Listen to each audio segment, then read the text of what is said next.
सुख सम्मुखे जोड़ी हस्त आनंदे बोले परीक्षित राम गोविंदंक भगिनी सुभद्रा नामे जे कामिनी केमते अर्जुन तपाई से जे मोहर पितामही हरि हरि बोला श्री सुखवाच कहती व्यासंकर सुत शुण राजन परीक्षित अर्जुन तीर्थ यात्रा चले भ्रमई अवनि मंडले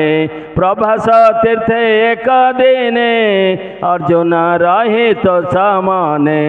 शुणिला द्वारकार बाणी निज मातुल रक्तुलणी शंकर शरण अनुमते दुर्योधन को देवावर्ते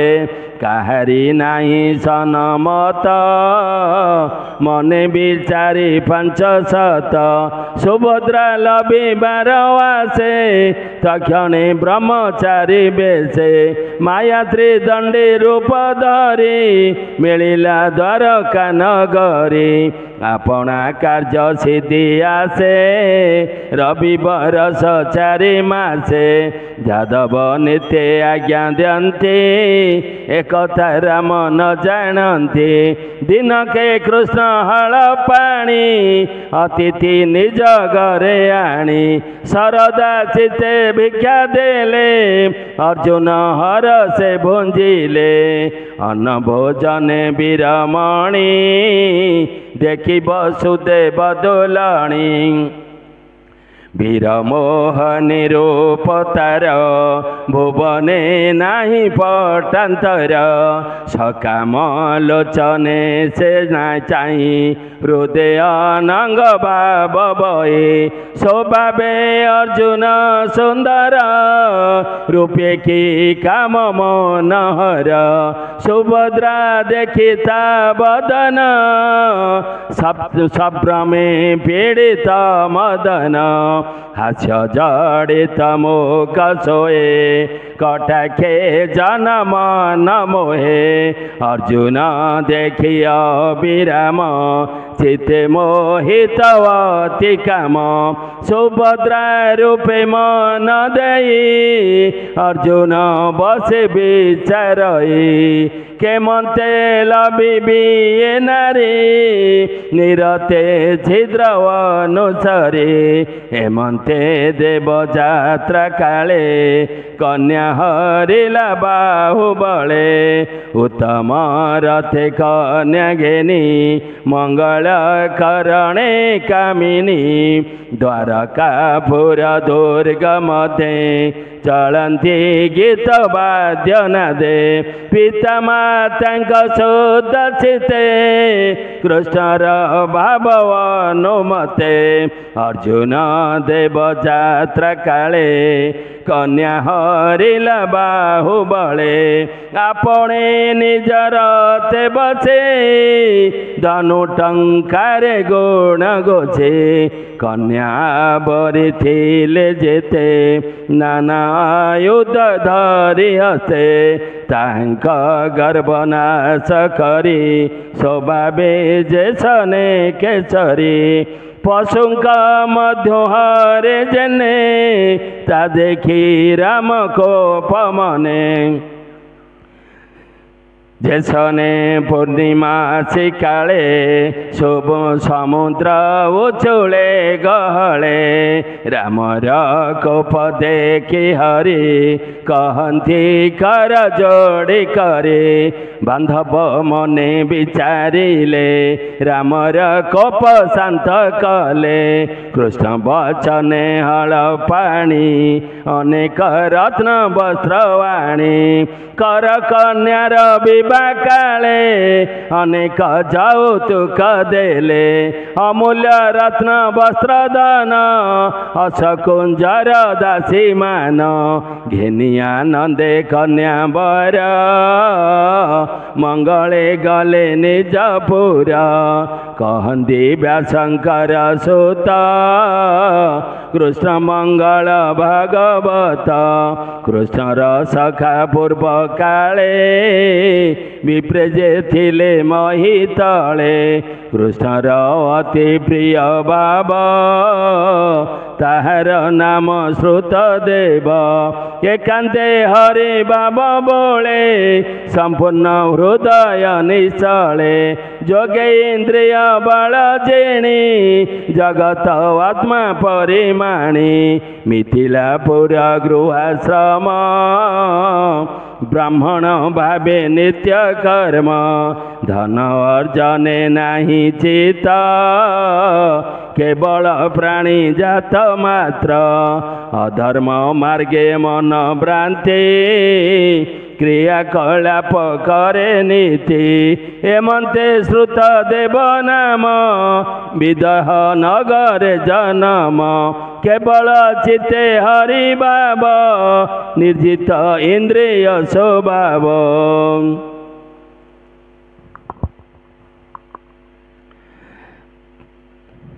ताहंक भाव घेनि हृदे गोविंद परम आनंदे भक्त भावे बस हरि उद्धव संगे दैतारी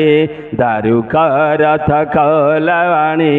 मुनिक संगे चक्रपाणी रथवारही हृषिकेश मिथिला नगरे प्रवेश नारद वामदेव आदि व्यास परशुराम प्रसिद्धि असित वेद बल वरुणी अंगिरा सुत सुख मुनि कंसो कर्णमयित्रेय वचन ए आदि ब्रह्म ऋषि गण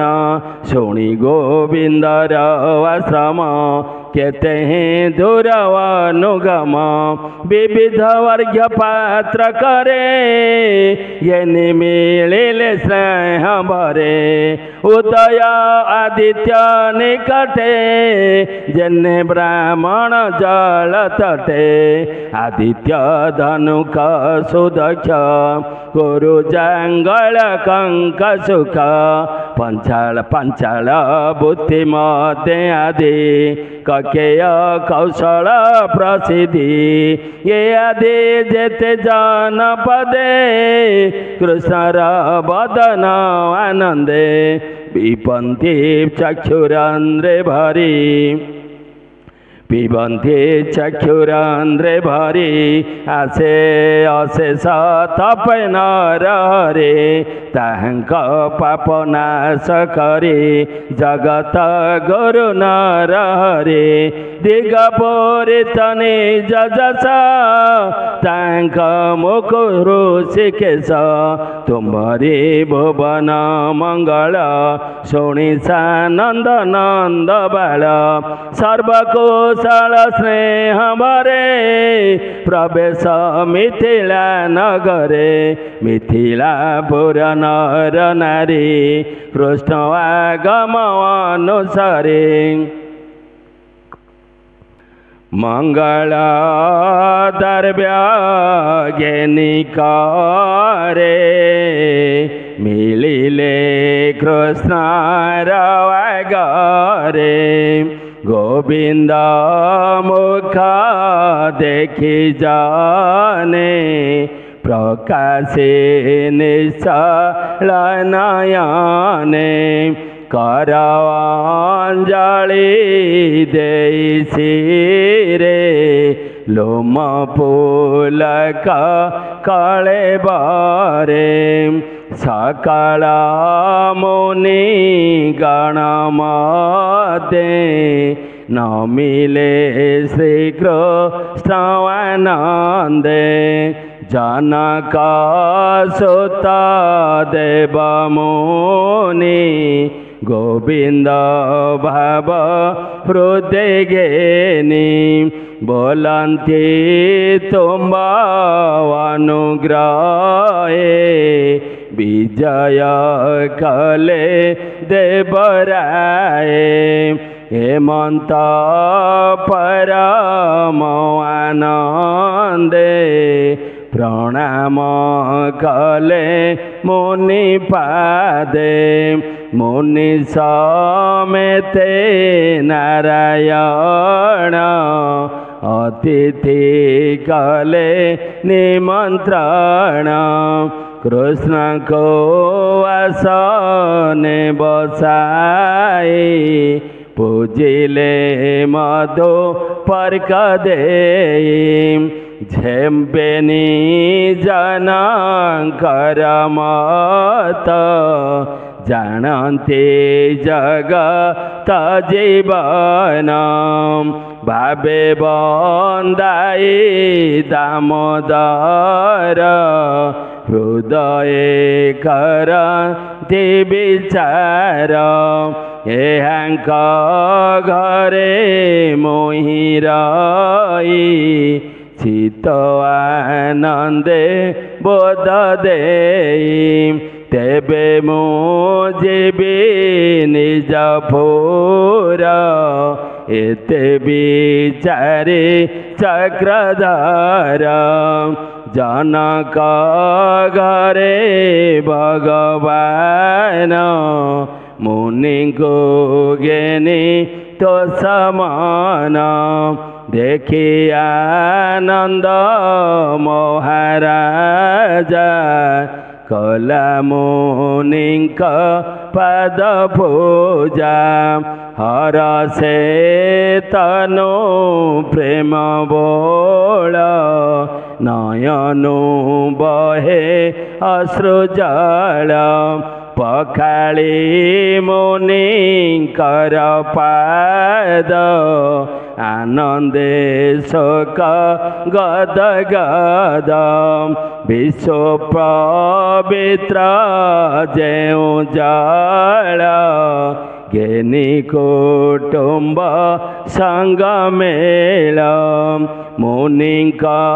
चरण समीपे पुष्प चंदन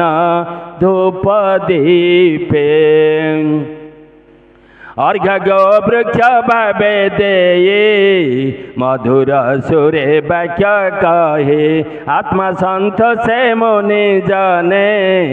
आनंदे बसिले आसने कृष्ण को आसने बसाई बेनी चरणे हस्त देई पादम धई मन सुखे कहे कोमल वाक्य मुखे भोनाथ सर्व प्राणी कर तू आत्मा साखी दामोदर तोरा चरण चक्षु द्वारे देखिलु मनुष्य शरीर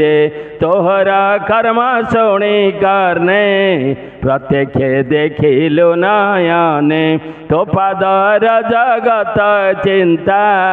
देखिबा पाई करे दाता यह जे चिते बोले जानी के ताहा लभी छाड़े प्राणी समदर चित जार शांति निष्कामे मुनिवर मरणे हे ओ आत्मपद आगम निगम एवाद संसारे प्राणीकर मते तु नाथ भूमि बार सदे जादव वंशे होई जात तो जस जगते विदित त्रैलोक्य पाप जे विनाशे निर्मल सुज्ञान प्रकाशे नमस्ते प्रभु भगवान तु कृष्ण वैकुंठ धाम तु नाथ नारायण रूपी जनक हिते गति स्थापी बोनाथ घेनी मुनि जन मो गृहे रह किछि दिन तो पाद रज मोर कूल पवित्र कलादि मूल हेमंत राजा वाक्य शुणी आनंद मने चक्र पाणी मिथिला नर नारी गण प्रिय करण चक्रधर केते हैं दिन ताहि रही जनक प्रिय बाबई आनंद मने हृषिकेश श्रुत देव गृहे प्रवेश सुगृहे गोविंद प्रवेशे देखी श्रुत देव हरसे मुनि गोविंद घेनी साथे उभारी तोलिबे निहस्ते घोषाई बले नृत्य करे भावे बोलाई नर हरि श्री कृष्ण पद्म पाद बेनी जनक प्रिय बाबगेनी संगते गेनी निज नारी मुनि पद करे धरे पखाली शीतल उदके उदक घेनिला मस्तके जल सिंचाईने गरे जे जले मनरथ पुरे सकल फल पाई जाही से पाद जुगे बाबग्राही गंध सुबास शीत जल श्याम तो